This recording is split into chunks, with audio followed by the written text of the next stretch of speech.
Yo, yo, yo, what is going on, my beautiful brothers and sisters, fellow radiators of love? My name is Jamal Pope, aka J Phoenix, and this is going to be your astrology forecast for this weekend, January 20th and the 21st of 2024.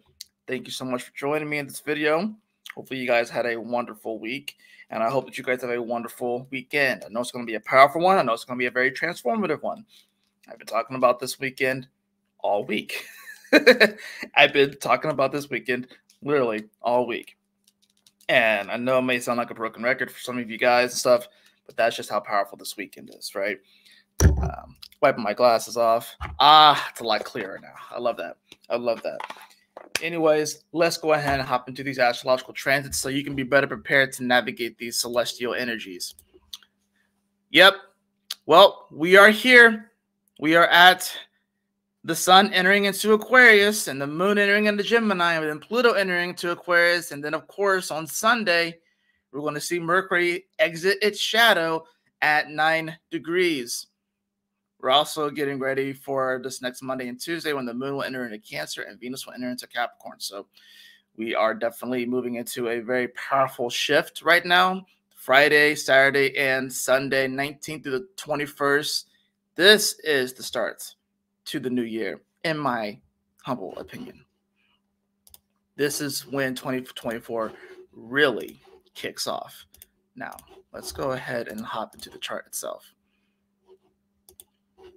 So, I have this set for Saturday, January 20th at 6 a.m. You can see that the sun and Pluto are pretty much at their Cazimi, 29 degrees 52, 29 degrees 58 respectively. And of course, this moon in Taurus will be trining this powerful conjunction between the sun and Pluto. Now, as you move it forward, of course, you're going to see, once again, the moon is going to be trining them at the same time as they come to their full conjunction around 9 a.m. Eastern Standard Time, 29:59 of Capricorn. Talk about some edge. And then, of course, the moon's going to be shifting into Gemini, which honestly I think is actually kind of a blessing because it's going to make the energy, it's going to make it feel a little bit lighter.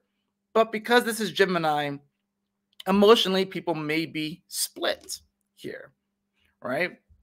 This is going to be a time emotionally, especially where we are going to be looking deep into the mirror of our consciousness, of our subconscious, the collective consciousness, the collective subconscious, looking deep into the mirror to see where is our role in the current narrative and how things have come to this point. This is a very powerful moment, y'all. It's can't be understated, and we will never, ever see this again in our lifetime. A sun in Pluto in Capricorn like this. We will never see this again unless you live for another 240 plus years. But more than likely, you're never going to see this again. And we're going to see, bam, the next hour, we're going to see that sun shift into Aquarius around 10 a.m. and then give it another few hours. And by the nighttime, by 8 p.m., we're going to see Pluto officially make its ingress into Aquarius. So we will be in Pluto and Aquarius. This, of course, is coming after the moon makes a square over to Saturn, which is now at 5 degrees of Pisces. And the moon would have squared it before then. So that's going to provide a bit of a challenging aspect here. With this moon, of course, being in the sign of Gemini, of course, Mercury rules that sign. Mercury, which would be at 8 degrees at this point. So emotionally, yeah, we may we may want to feel a little bit lighter about things. We want to make light of things, and with the square over to Saturn and Pisces, that can bring up a challenge, because even though Saturn is in the more lackadaisical side of Pisces, doesn't mean that that doesn't mean that there isn't work that needs to be done, especially with this major shift that we would have experienced earlier in the day. So this really comes down to, especially considering the fact that that square happens at 5 degrees, right? So that's very mercurial, and the moon is in the mercurial Gemini. So I think Saturday can be a day where, obviously, where we have this powerful shift with the sun and Pluto. And, this square is going to be calling us to really think deeply on things, even though Gemini isn't necessarily the biggest of deep thinkers traditionally, but with the square to Saturn, this is about, us kind of going over, recalibrating our thoughts when it comes to the Piscean energy, when it comes to Gemini energy. All right. I really feel like this is going to be one of those ones where, I would say just be on the lookout for like mental health stuff, because this is a square. People's emotions are going to be tied to their thoughts. And if it's squaring Saturn and Pisces, if people feel like they don't have much to show for in their lives, people feel like they don't necessarily can see how they have progressed to this point, because Saturn is about the progression. It's about how we grow and how we build. If people don't really feel like where they are right now, where that they have some success, that they have grown as a person, that they have done something, then this shift won't be easy. The shift simply won't be easy. I'm just gonna be honest with you guys, because they'll get way into their head and maybe start to psych themselves out. That's why I said that Saturday you want to kind of be careful about going out and doing a lot of stuff, just because of this major shift that's happening. And with that moon in Gemini, it can simultaneously bring light to some situations and maybe have us look at things from a more of a comedic standpoint and kind of almost laugh at things. Learning how to laugh on Saturday, I think, will be very key. Learn how to laugh, learn how to have fun and stuff. Maybe this is a weekend where you kind of just chill out at home and you watch like some comedy or something like that, or watch something that makes you laugh, watch something that makes you that's funny. You know what I mean? I think that this will be a great weekend for that, especially with a major shift like this. We're going to be moving into Aquarius season, which we have to remember that the sun is in its detriment here. So that the sun automatically, its score is going to take a major hit. It's going to go to -10. So the sun's going to take a major hit. It has a little bit of difficulty expressing its energy in Aquarius. Well, meanwhile, Mercury's at +6, Jupiter's at +6, Venus is at +5, Mars is at +5, the moon is at +3, and Saturn's at +1, but the sun is at -10. And it just got done dealing with the executioner of Pluto. So that is the thing about this. In many ways, what's being highlighted right here is that it's almost like the executioner itself is being highlighted here, and the executioner within all of us, to exterminate and to kill those aspects of ourselves that are holding us back from our greatest potential, that are holding us back from our greatest self.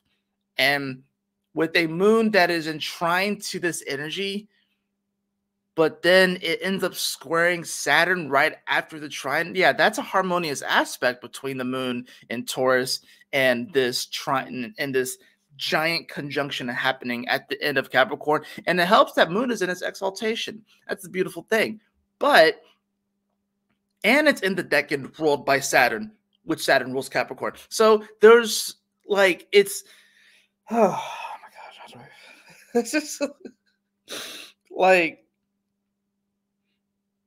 you're being gloriously set up right now. You're being gloriously set up to embark on the greatest adventure of your entire life.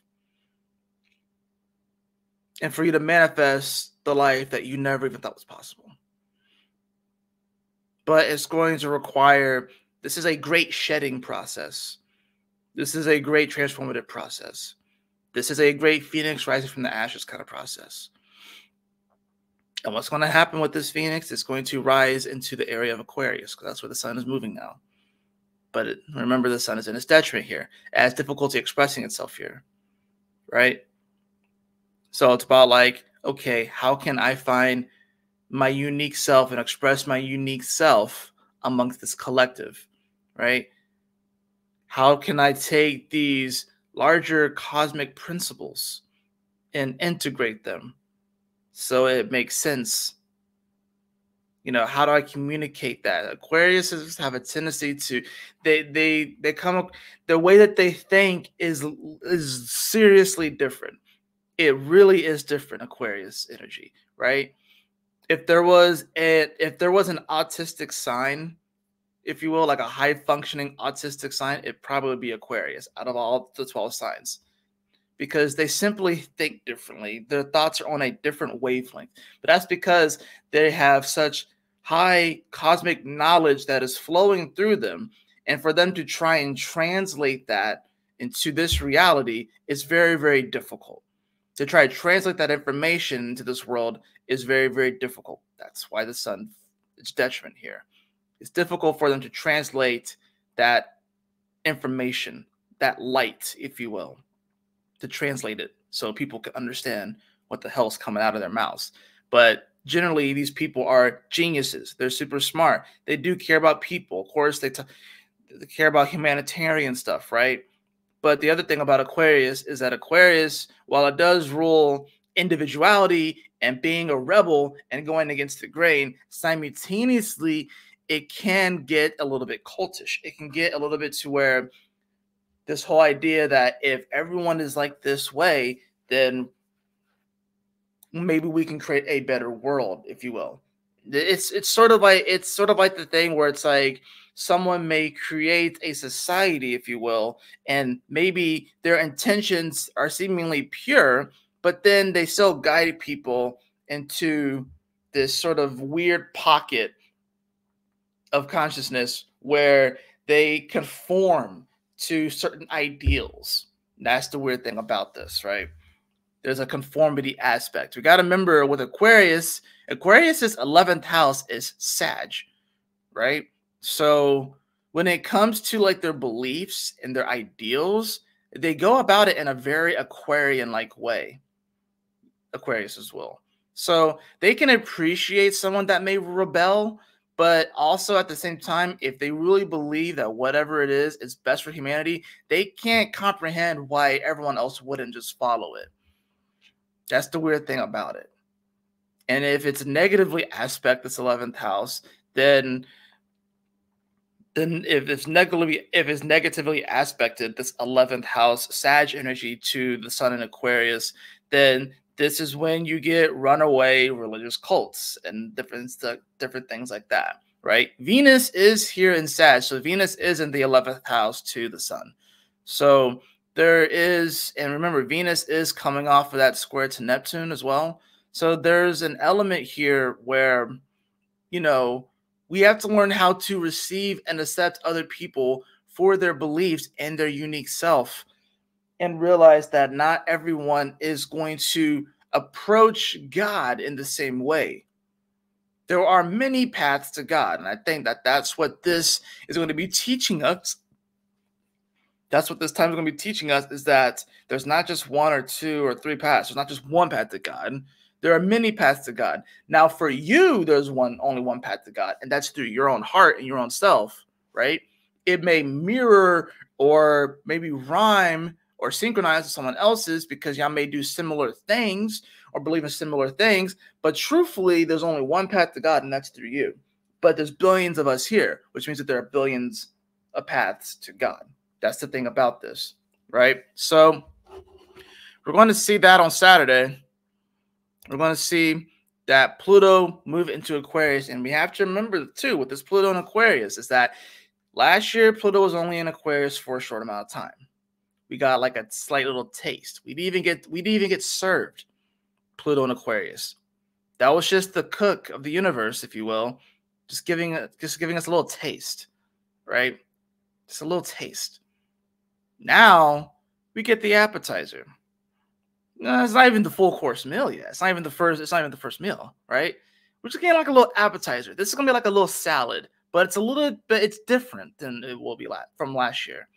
It's gonna hit a little bit harder. It's gonna hit a little bit stronger. It's gonna be a little bit more potent, and it begins this Saturday, right? So moving into Sunday, we want to see Mercury at 8 degrees, the degree that it retrograded at. And by the time it hits 6 a.m., we're going to see Mercury at 8:51 of Capricorn. And by the time it hits 9 a.m., we're going to see Mercury at 9 degrees, officially out of shadow. At 9 degrees. This is going to be the day where people feel like they're going to have their epiphanies. People are going to feel like they have their, aha moments, if you will. Especially with the moon here in Gemini, right?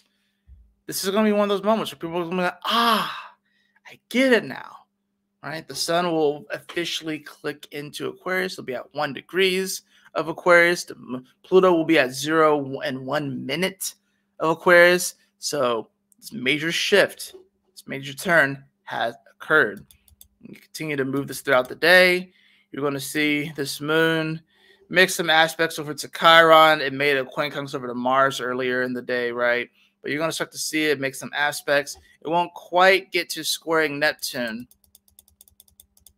Not quite, but it's getting a little bit closer to that square. But it will make the little trine over, the sextile over to Chiron. It will make a sextile over to the North Node, and it will trine the South Node, the Moon, Gemini.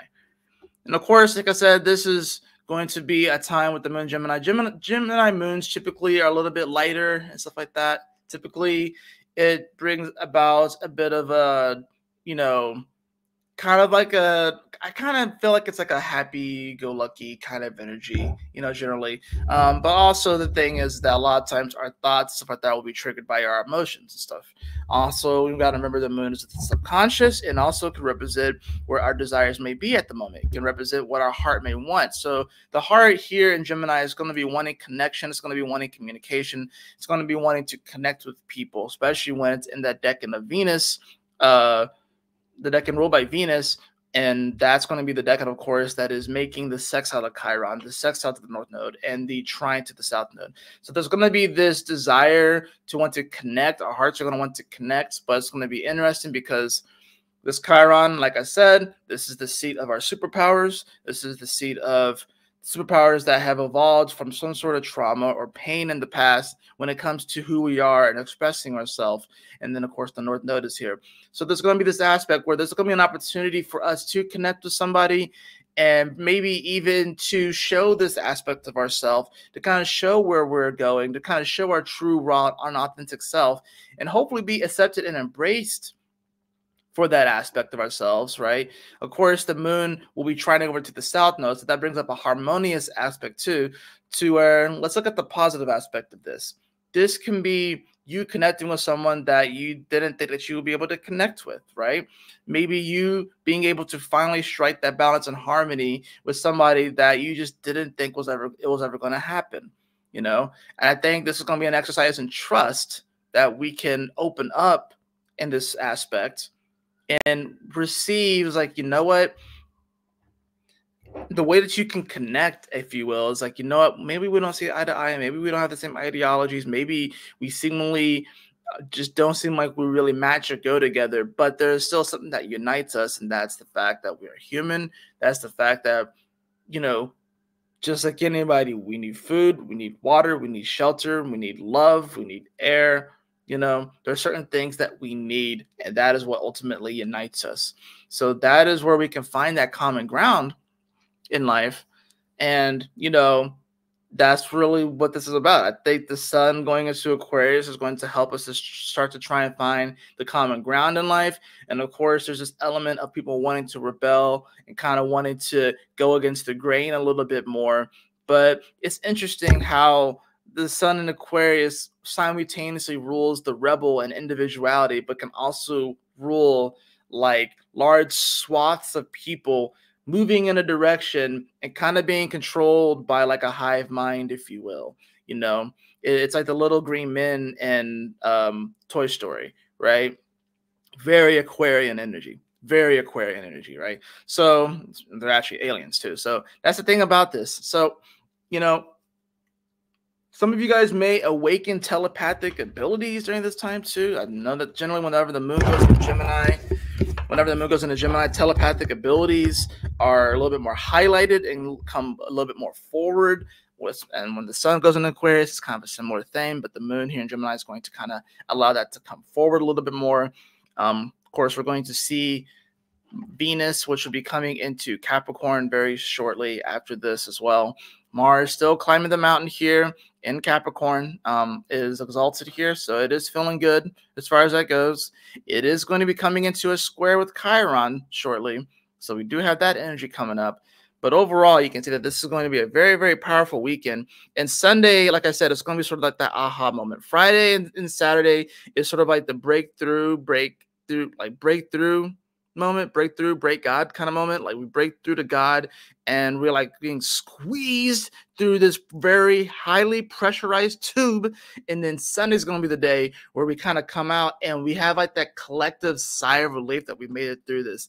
Now, we probably won't be able to fully conceptualize, you know, and even comprehend what the fuck we just went through. We're not going to fully get it for a bit. So don't expect to fully understand what the hell this means fully for you, like immediately. We have to allow this to kind of play out. But know that you are going through a massive transformation. Know that you are going through a massive death and rebirth kind of feeling, kind of energy, a phoenix rising kind of energy. And know that we are going to be stepping into a world that will never look the same. But know that you were made for this world. You were made for the world that we are stepping into. So I hope you guys are ready. You know, the world is going to forever change this weekend, and it will not look the same. I'm not saying that like literally visually it'll never look the same. Like it may look indistinguishable at first, but there's something core to the foundation of this earth that is shifting forever. Okay, right? So it's like, yeah, it may look indistinguishable, right? Some people may just go about and it's just gonna seem like a regular day, but trust and believe you are going through a highly pressurized transformation. And Sunday is going to be like that sort of collective sigh of relief. And that's what Sunday is. And it's going to be sort of like a kind of like a now what kind of moment. Like now what? Now what do we do? Well, I think we just take that next step. I don't think we have to do anything huge or massive or try and change our entire life on Sunday or going into the rest of the year. I think it's just about taking that next obvious step, especially if you've been doing the spiritual work. It's just about trusting God, trusting the process, and taking that next obvious step. But just know if you feel a little bit weird this weekend, if you feel a little bit of pressure, if you have some headaches, if you get sick this weekend, if you just know that it's a purge, okay? Just know that there's a purge happening, right? If you feel a little bit uncomfortable, if you feel like maybe you have excess energy, if you feel like very staticky, typically in the wintertime, things get a little bit more staticky during the wintertime too, right? So it's like if you feel all this sort of stuff, if you feel uncomfortable, if you will, that means that you are molting, you are shedding, you are transforming, right? Like right now, even just talking about this, I have like a little bit of pressure right here on my head and stuff. And my meditation, towards the end of my meditation, I felt very weird. Like it was like it kind of felt like my stomach was like sinking. It felt like my heart was kind of sinking. It felt very weird. It was a very powerful meditation, mind you, but it felt kind of weird. It really did. So if you feel weird this weekend, You know, if you feel a little bit of vertigo, if you feel a little bit off, if you get some headaches, if you feel a little bit sick, if you feel like whatever, just know that you're going through a purging moment, right? And that we are all going through a purging moment. So don't get too wild and up in arms about it and stuff. This is a major birthing process, if you will, that the entire collective and Gaia herself is going through. That's the thing about this. The Gaia itself is going through this. We forget that the Earth is opposite of the sun. So the Earth is in Cancers, right? So this is the last time, if you think about it, that we will have this kind of energy, man. Like, because by the time that the sun comes back around to this spot, Pluto's going to be back in Aquarius. It's going to retrograde into Capricorn, but by the time the sun reaches, it's going to be back into Aquarius. So this is the last time that we're going to see the sun with Pluto and the Earth opposing it. It's the last time that we're going to see that. So in Capricorn, anyways, it's going to shift into Aquarius and Leo now. So major shedding moment, major transformative moment, and there may be times where it feels a bit uncomfortable, but take solace with this moon in Gemini. That's going to hope to bring light to some of these things and to, you know, kind of laugh some things off, you know, and try not to take things super, super seriously. Because I get with a Sun-Pluto conjunction in Capricorn, it's very serious. Don't get it twisted. It's very, very serious.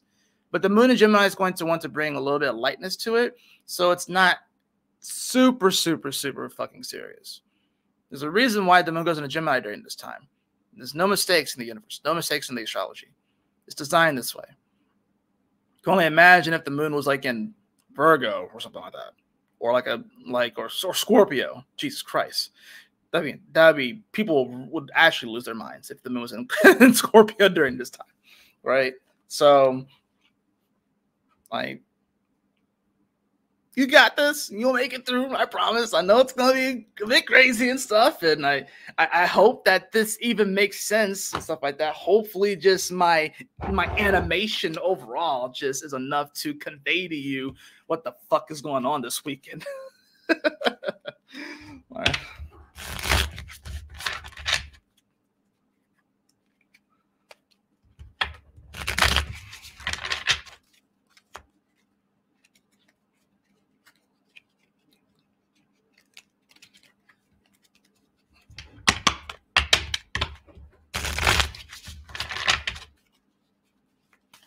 All right. I have the Six of Cups in reverse. Did I just say that the old world is dying? Six of Cups talks about nostalgia, talks about the childhood. But with the Six of Cups in reverse, it's like, yeah, it's saying goodbye to the old world.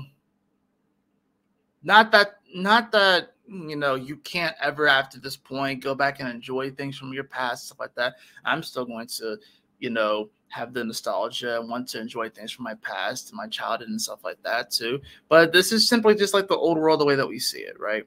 Our perceptions are changing, right? And this can also be old stuck emotions that have just been staying there stagnant and are finally going to be able to get purged, you know? And we may not necessarily see the full results of this immediately. It's not like you're just going to suddenly not feel like say if someone broke up with you and it still hurts, you know, after this weekend, it's not like you're never going to look back on that and not hurt from it.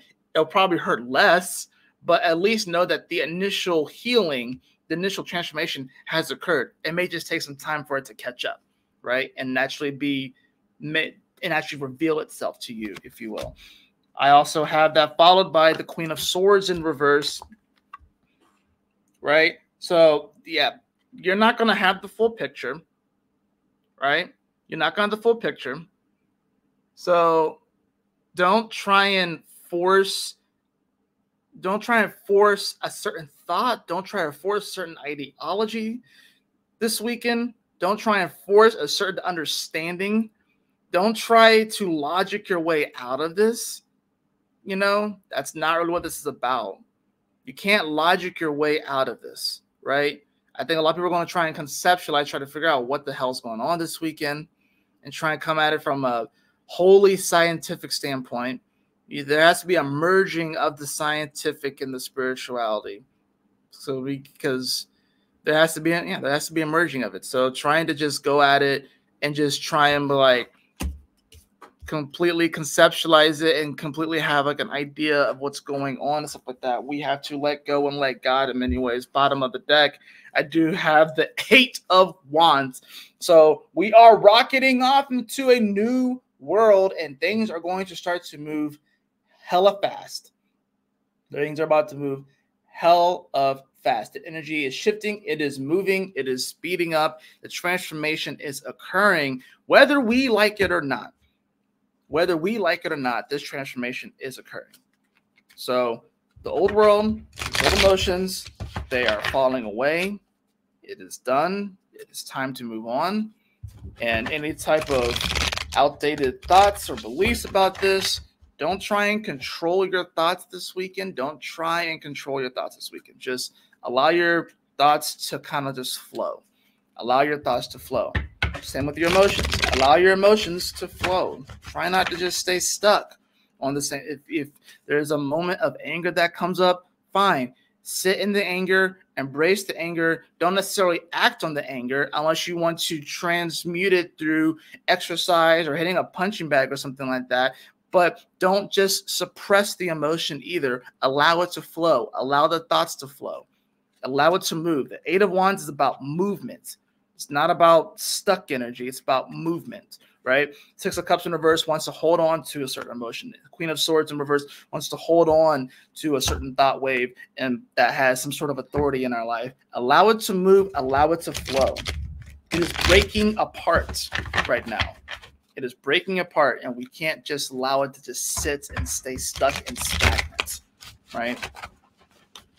Because this is happening in cardinal energy, this conjunction. So it is about direction. And then it moves, of course, into a fixed sign of air with Aquarius, but that's where the energy is. And the moon, of course, is in mutable air, Gemini. So allow the energy to move.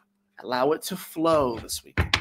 Do your best not to get too stuck on certain things, certain emotions, especially, I would say, the negative emotions. Of course, obviously, we want to prolong the joyous and happy emotions as long as we can, and the happy, joyous thoughts as long as we can. Of course, we want to do that. But even those are going to have to flow and move through. But especially with those more negative, darker emotions and darker thoughts, allow them to flow. Allow the energy to break it up so you can move forward and not be stuck anymore. And move into a powerful, positive direction. I have the card of synergy for the sacred geometry card. The frequency of synergy supports our allowance and acceptance of not so obvious, never seen before combinations and unions that results in new ways of functioning, working, thinking, relating, loving, and being.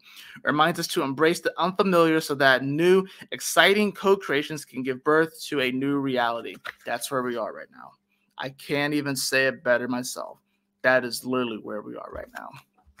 That is going to do it for your weekend astrology forecast. I hope that you all enjoyed it, and I trust and hope that this assists you on your journey. I love you all so much. Y'all take care. Stay blessed. If you'd like to have a personal reading with me, beloved, you can follow the link in the description below to my website, jphoenix.com. Until next time, have a wonderful, powerful weekend. I'll see you guys on Monday. Peace out.